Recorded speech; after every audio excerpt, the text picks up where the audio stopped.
कथा का ध्यान लगा करके जो श्रवण करेगा वह शिवलोक को प्राप्त करेगा। और कथा को श्रवण करने मात्र से क्या होगा, मात्र से आपको इतना ज्ञान होगा कि हमें कैसे पूजा करनी चाहिए, कब कब बिल्व पत्र हमें तोड़ना चाहिए, कब चढ़ाना चाहिए और कितनी बार चढ़ाना चाहिए, कितने बिल्व पत्र चढ़ा करके क्या मिलता है। बोलिए शंकर भगवान की। सज्जनों देखो, हमारे ये जो लक्ष्मी नारायण भगवान है, नारायण भगवान और लक्ष्मी मैया, लक्ष्मी मैया ने बहुत सारी उपासना की है। किसकी? शंकर भगवान की। इसलिए वर प्राप्ति के लिए कि वर मुझे कौन मिले, शंकर भगवान मिले। एक बार की बात, लक्ष्मी मैया जी शंकर भगवान जी की पिंडी बनाई है और जैसे शंकर भगवान जी की पिंडी बनाकर के उनकी पूजा कर रही है, तो काहे के लिए पूजा कर रही है, मुझे सुयोग्य वर प्राप्त हो। कौन? शंकर भगवान जी। तो आज लक्ष्मी मैया, क्षमा कीजिए, लक्ष्मी मैया पूजा कर रही है शंकर भगवान की। कौन प्राप्त हो? स्वयं नारायण भगवान। नारायण भगवान की प्राप्ति के लिए आज लक्ष्मी मैया पूजा कर रही है। जैसे ही पूजा कर रही थी उसी समय क्या हुआ, जल चढ़ाया है, दूध चढ़ाया है, चंदन लगाया है, त्रिपुंड लगाया है शंकर भगवान जी को। और जैसे ही त्रिपुंड लगाया है उसके बाद क्या किया, चावल चढ़ाए हैं। चावल चढ़ाने के बाद क्या चढ़ाते हैं हम आप लोग, गंधम समर्पयामि, अक्षतान समर्पयामि। अक्षत के बाद क्या आता है, पुष्प आते हैं। बोलिए शंकर भगवान की। जैसे पुष्प की बारी आती है, हमारी लक्ष्मी मैया ने क्या किया था, पूरे 1000 पुष्प कमल के लिए थे। 1000 पुष्प कमल के, उनको चढ़ाने जा रही थी शंकर भगवान जी की पिंडी के ऊपर। एक एक करके पुष्प चढ़ा रहे हैं हमारी लक्ष्मी मैया। और क्या लिख रही है, एक एक पत्र पर ओम नमः शिवाय और राम नाम का लेखन कर रही है उस पुष्प के ऊपर। जैसे ही कर रही है उसी समय क्या हुआ, शंकर भगवान जी परीक्षा लेने के लिए आ गए। जैसे शंकर भगवान जी परीक्षा लेने के लिए आ गए, अब क्या हुआ, 999 पुष्प चढ़ा चुकी थी हमारी लक्ष्मी मैया शंकर भगवान जी के ऊपर। 999 पुष्प पूरे चढ़ चुके थे, सिर्फ एक पुष्प बाकी था। उस पुष्प को क्या किया, शंकर भगवान जी ने चुरा लिया, उठा लिया वहां से और गायब हो गए, अंतर ध्यान हो गए। अब लक्ष्मी मैया ने सोचा, अरे मैंने 1000 पुष्प का संकल्प लिया है, कमल पुष्प चढ़ाऊंगी भगवान जी को, अगर नहीं चढ़ पाया तो संकल्प अधूरा रह जाएगा, मुझे मेरे नारायण भगवान नहीं प्राप्त हो सकते। अब क्या किया हमारी लक्ष्मी मैया ने, लक्ष्मी मैया ने क्या किया, अपना बायां स्तन काट दिया।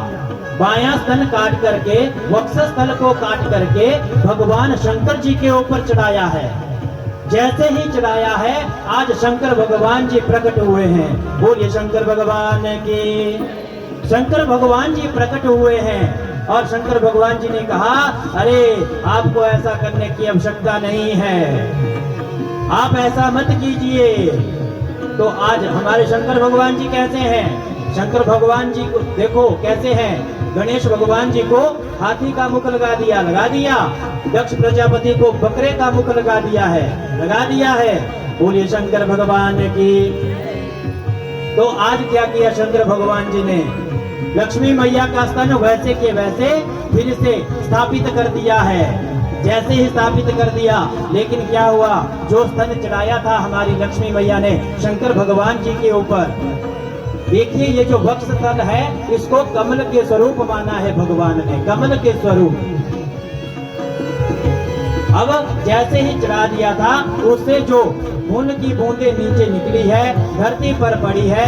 जहाँ जहाँ धरती पर यह बूंद पड़ी है इस वक्ष स्थल से, वहाँ वहाँ पर हमारे यह बिल्लों का वृक्ष उत्पन्न हुआ है। बोलिए शंकर भगवान की। वहाँ वहाँ पर यह बिल्लो वृक्ष उत्पन्न हुआ है। अब शंकर भगवान जी ने वरदान दिया लक्ष्मी मैया को, तुम्हारा मनोरथ पूर्ण हो। और उसी के बाद हमारी लक्ष्मी मैया ने नारायण भगवान के साथ पानी ग्रहण संस्कार पूरा किया। बोलिए नारायण भगवान की। और क्या कहा शंकर भगवान जी ने, आज से मुझे जो कोई भी एक कमल का पुष्प चढ़ाएगा उसके घर में कभी धन की कमी नहीं आएगी। अगर आपको धन की कमी है, आपके घर में धन की कमी है, धन तो बहुत कमा रहे हैं, रुक नहीं पा रहा है, क्या करना है? कमल का पुष्प लीजिए, शंकर भगवान जी के ऊपर चढ़ाइए। अब इसके बाद देखो, यहाँ बिल्व वृक्ष को पेड़ बनकर के उग गया जहां जहां पर खून की बूंदें पड़ी थी सज्जनों। यही बिल्व वृक्ष आज हम सभी के आसपास पाए जाते हैं। इन्हीं से हम बिल्व पत्र लेते हैं। ये जो बिल्व पत्र है, इसीलिए शंकर भगवान जी को अति प्रिय है। क्यों प्रिय है? क्योंकि स्वयं लक्ष्मी मैया भी शंकर भगवान जी को अति प्रिय है। क्योंकि लक्ष्मी मैया जी के जैसा कोई भक्त नहीं है, शंकर भगवान जी का कोई भक्त नहीं है ऐसा। उसी से यह बिल्व वृक्ष उत्पन्न हुआ है। और ये जो बिल्व वृक्ष उत्पन्न हुआ है सज्जनों, इसमें जो पत्ते लगते हैं, 3 डंठल, एक पत्ते में 3 पत्ते लगते हैं। इन्हीं 3 पत्तों को हम उल्टा करके चढ़ाते हैं शंकर भगवान जी के ऊपर। उल्टा करके क्यों चढ़ाते हैं? उल्टा करके इसलिए चढ़ाते हैं क्योंकि इसका जो नरम भाग है वह शंकर भगवान जी के साथ स्पर्श होता है। स्पर्श करके शंकर भगवान जी के ऊपर हम इस बिल्व वृक्ष, बिल्व पत्र को चढ़ाते हैं। जैसे ही इस बिल्व पत्र को चढ़ाते हैं, देखो शिव पुराण में क्या कहा गया है? त्रिदलम त्रिगुणाकारम त्रिनेत्रम च त्रिधायुधम त्रिजन्म पाप संहारम एक बिल्व पत्रम शिवार्पणम। एक बिल्व पत्र जब आप शंकर भगवान जी के ऊपर चढ़ाते हैं, आपके त्रिजन्म पाप संहारम, 3 जन्मों के जो पाप है उनका संहार हो जाता है, पापों से मुक्ति मिल जाती है सज्जनों। ऐसा है बिल्व पत्र। और हमारे शंकर भगवान जी क्या कहते हैं? शंकर भगवान जी कहते हैं, मेरी पूजा में आपने सब कुछ चढ़ा लिया, अगर बिल्व पत्र नहीं चढ़ाया है तो मेरी पूजा सफल नहीं है। लिंग पुराण में क्या कहा गया है? लिंग पुराण में कहा गया है, मणिर्मुक्ता बलार्देस्तु रत्नैरपैश्चन कृतम न गृहणामि बिना देवी बिल्व पत्रे वरानने। आप मुझे हर चीज चढ़ा लो, अगर आपके हाथ से बिल्व पत्र नहीं चढ़ा मेरे ऊपर तो आपकी पूजा सफल नहीं है। इसलिए जब भी आप शंकर भगवान जी की पूजा करें, अवश्य बिल्व पत्र चढ़ाएं। ये जो बिल्व पत्र में 3 पत्ते होते हैं, क्यों होते हैं? देखो सज्जनों, 7 पत्तों तक बिल्व पत्र होता है। हम आप लोगों ने तो 4 पत्ते वाला या 5 पत्ते वाला देखा होगा। किस किसने देखा है? हाथ खड़ा कीजिए। बोलिए शंकर भगवान की। 7 पत्ते तक, एक पत्ते में बिल्व पत्र होते हैं इसके, 7 पत्ते तक। और वह बड़े भाग्यवान, सौभाग्यवान होते हैं, धनी होते हैं जिनको यह पत्र मिलते हैं। सबको नहीं मिल पाते ऐसे पत्र, 4 पत्ते वाला, 5 पत्ते वाला, 6 पत्ते वाला और 7 पत्ते वाला।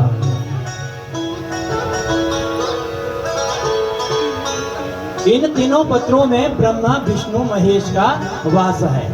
नंबर 1 बात। दूसरी बात, हमारे शंकर भगवान जी 3 नेत्रधारी है, तीनों नेत्रों को धारण करके रखते हैं, इसलिए 3 पत्ते वाले हम बिल्व पत्र को चढ़ाते हैं शंकर भगवान जी को। साथ में त्रिशूल में 3 ऊपर को जो है वही उन्हीं का आकार मानते हैं शंकर भगवान जी बिल्व पत्र को। इसलिए जब भी आप शंकर भगवान जी की पूजा करें, बिल्व पत्र को हमेशा चढ़ाएं।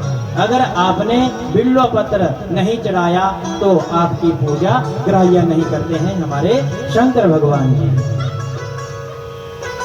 स्कंद पुराण में क्या लिखा गया है? अर्पितायानि बिल्वानि प्रक्षानापि पुनः पुनः शंकराचार्य परियानानि नानवानि यदि क्वचितः। अगर आप सोमवार के दिन शंकर भगवान जी की पूजा करते हैं तो आपके मन में आता है कि बिल्व पत्र कैसे तोड़ें, सोमवार को नहीं तोड़ना चाहिए। देखो सज्जनों, चतुर्थी के दिन, अष्टमी के दिन, नवमी के दिन, चतुर्दशी के दिन, संक्रांति को, अमावस्या को, महाशिवरात्रि को और जन्माष्टमी को कभी भी बिल्व पत्र ना तोड़े, कभी भी बिल्व पत्र ना तोड़े। जितना आपको पूजा करने से पुण्य अर्जित नहीं होगा, जितना पाप आपको लग जाएगा उल्टा। कभी ना तोड़े। अब कल सोमवार है, कल आप सभी पूजा करेंगे शंकर भगवान जी की, तो आज आपने क्या करना है, आज ही अपने पास बिल्व पत्र सूर्यास्त होने से पहले पहले तोड़ दीजिए। बोलिए शंकर भगवान की। एक और उपाय आपको बता रहा हूं। जिन भाई बंधु की शादी नहीं हो रही है, जिस बहन की शादी नहीं हो रही है, अड़चन आ रही है, शिव महापुराण में लिखा गया है 1108 पत्ते बिल्व पत्र के, जो सोमवार के दिन श्रावण महीने में 4 सोमवार को शंकर भगवान जी के नर्मदेश्वर लिंग के ऊपर चढ़ाता है। हर पत्ते में ओम नमः शिवाय लिखता है और साथ में जप करता हुआ 1108 बार इन पत्रों को चढ़ाता है, तो 3 महीने के अंदर अंदर उसको लाभ प्राप्त होता है। बोलिए शंकर भगवान की। 1108 पत्ते बिल्व पत्र के, ओम नमः शिवाय के साथ हर पत्ते में ओम नमः शिवाय चंदन से लिखना है और जब चढ़ाना है तो ओम नमः शिवाय साथ में बोलना है। सिर्फ 4 सोमवार, 4 सोमवार को जिसने यह उपाय कर लिया, समझ लीजिए आपको लाभ प्राप्त हो गया। बोलिए शंकर भगवान की। ऐसे ऐसे हमारे शंकर भगवान जी के पास बहुत सारे